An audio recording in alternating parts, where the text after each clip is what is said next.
Salve, salve galera do Dominantes Online, tudo bem com vocês? Aqui o professor Juan Fernandes com mais um vídeo de geografia. E nesse vídeo a gente vai falar sobre o uso, o consumo e os problemas relacionados à água, tá? É claro que dentro dessa lógica aqui a gente vai falar sobre a água doce, né? A água potável. Bom, primeiro ponto, tá galera? Alguns aspectos geradores, ou seja, aspectos que vão proporcionar uma série de problemas, podendo até acarretar em conflitos, tá? Políticos.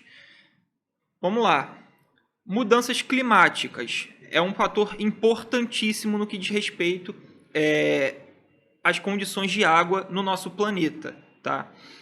A gente pode ter, em determinados períodos, uma maior estiagem, como aconteceu, por exemplo, um grande período de estiagem que diminuiu o volume de água dos reservatórios que atendiam às necessidades hídricas, principalmente do Sudeste, tá? A gente pode ter maiores períodos de estiagem em regiões onde a gente já tem um índice pluviométrico menor, o que vai fazer com que os rios intermitentes, né, ou os rios intermitentes, perdão, ou temporários, eles tenham um menor volume de água ainda e uma menor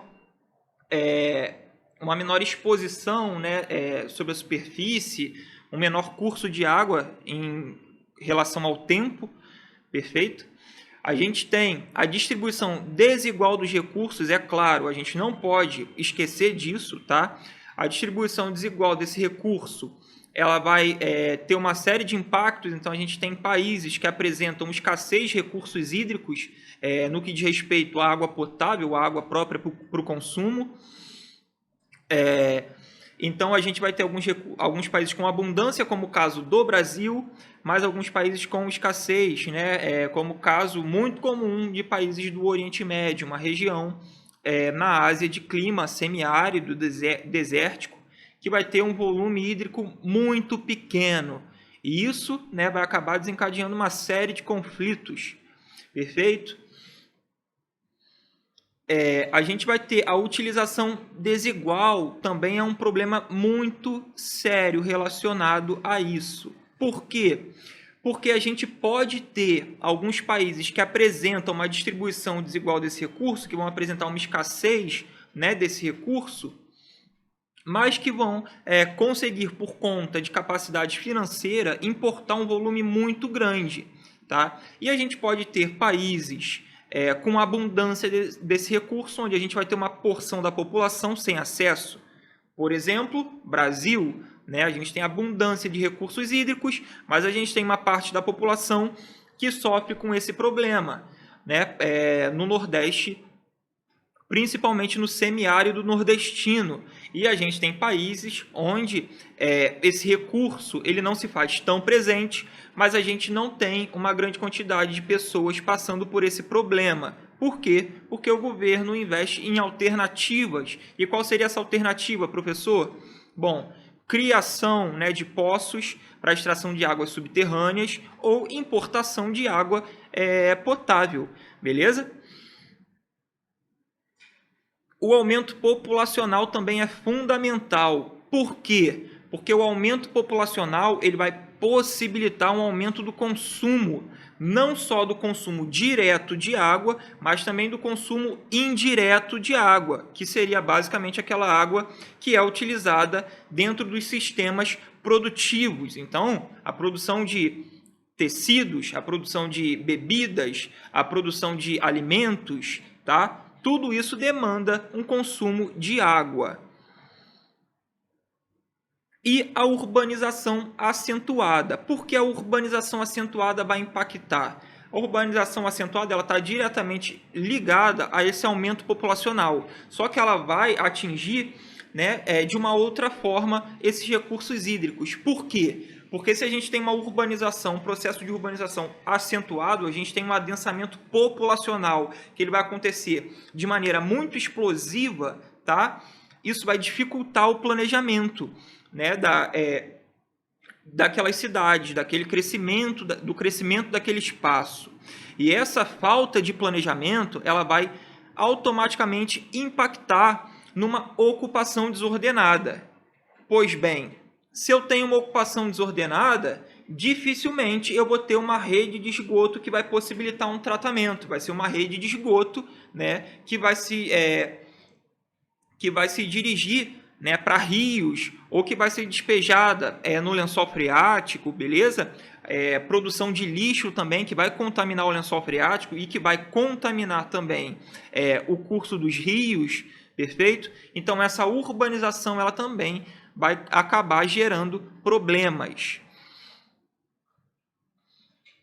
Bom, sobre os problemas do consumo virtual. Primeiro ponto para a gente entender o que é consumo virtual, tá? É a água utilizada em cada produto ou serviço, ou seja, é a água que não é consumida de maneira direta.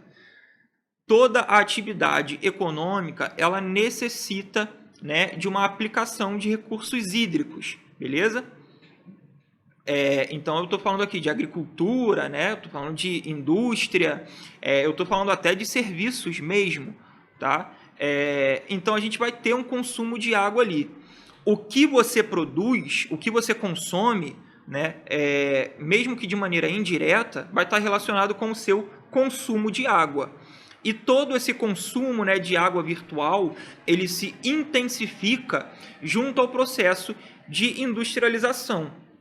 Quando a gente tem, né, a Revolução Industrial e a gente tem também a sociedade do consumo se estabelecendo como cultura, né, principalmente no Ocidente, a gente vai ter a propagação desse modo de vida. E esse modo de vida vai aumentar o consumo virtual. Tá? Bom, o que seria, né, e como a gente calcula isso, como a gente entende isso? A partir da pegada hídrica, tá? Que é basicamente a quantidade de água consumida de forma direta ou indireta por um indivíduo em determinado período. Então, se você tem uma pegada hídrica, né, de maneira gigantesca, significa que você consome muito, além do necessário para a sua manutenção de vida. Tá? Então, significa que você não consome apenas água em excesso. Se for consumir água apenas em excesso, né, bebendo, tudo bem.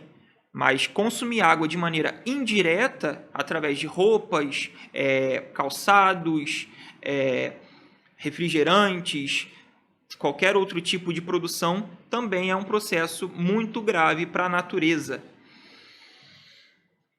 E a gente tem, né, por conta dessa sociedade de consumo se estabelecendo, desse aumento da pegada hídrica populacional, né, ao longo do desenvolvimento de atividades em diversos países, a gente vai ter alguns países chegando ao estresse hídrico.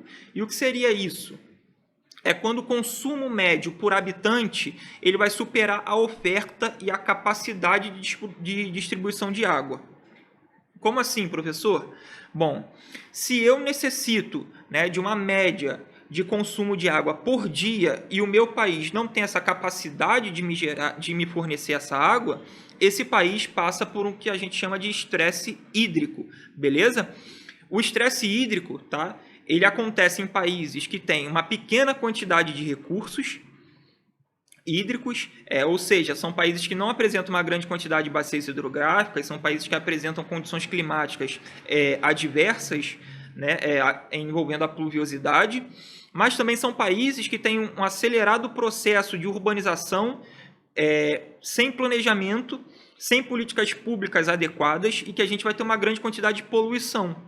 Tá? Então, a poluição também ela vai causar esse estresse hídrico. Por quê? Se eu tenho um rio morto, que seria basicamente um rio que ele não tem a sua água própria para consumo, ele não tem capacidade de utilização por parte da população por conta dos poluentes, automaticamente aquela população vai diminuir, né, o seu volume, a sua capacidade de consumo de água. Tranquilo? Então, mesmo que no Brasil a gente tenha uma abundância desses recursos, a gente tem uma grande quantidade de rios poluídos, no cotidiano chamado de valão, tá? Mas que não são valões. Valão é um nome dado pelos populares. Aquilo ali é um rio, tá?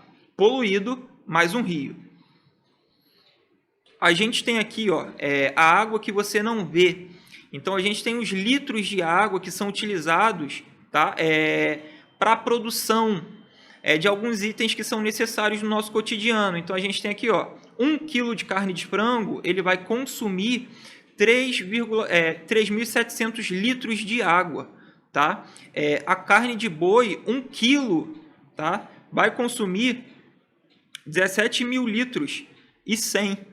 Tranquilo? A gente vai ter manteiga, né? Quem não gosta daquele pão com manteiga de manhã, que é muito bom, tá? Arroz, cerveja, leite, tudo isso demanda. A indústria também. Só que, dentro do ponto de vista econômico, o setor primário ele vai absorver a grande parte desse consumo, tá? Principalmente quando há uma necessidade de agricultura irrigada.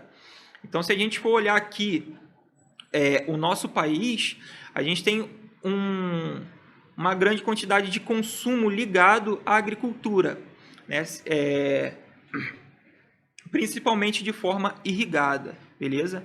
Alguns países que não têm esse elevado consumo, que não têm esse elevado potencial, algumas regiões do mundo que não têm esse elevado potencial hídrico, ainda assim consomem de maneira indireta. Por exemplo, se a gente for pegar a distribuição de recursos hídricos do Brasil em relação a alguns países da Europa, né, não tem nem fim de comparação, tá? O Brasil é superior em abundância, mas isso não quer dizer que a gente consuma esse grande volume de água, né? Os países com grande capacidade de consumo, com grande mercado consumidor, são países que têm, né, do ponto de vista econômico, um poder aquisitivo extremamente elevado, e esses países eles consomem de maneira indireta um volume muito grande de água, tá? Porque são as pessoas que vão conseguir, né, que têm a capacidade de obtenção de bens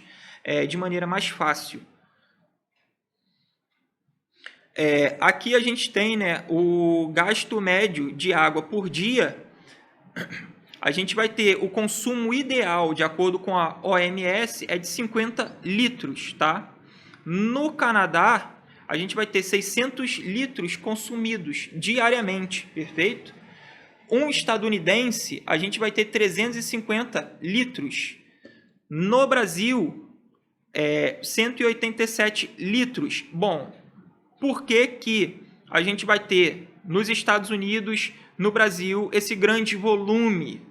Isso não está ligado, tá, somente ao consumo indireto no que diz respeito à obtenção de bens, mas também ao que é produzido. Se o Brasil tem uma forte participação na agropecuária, automaticamente ele vai ter um consumo extremamente elevado, beleza? De água.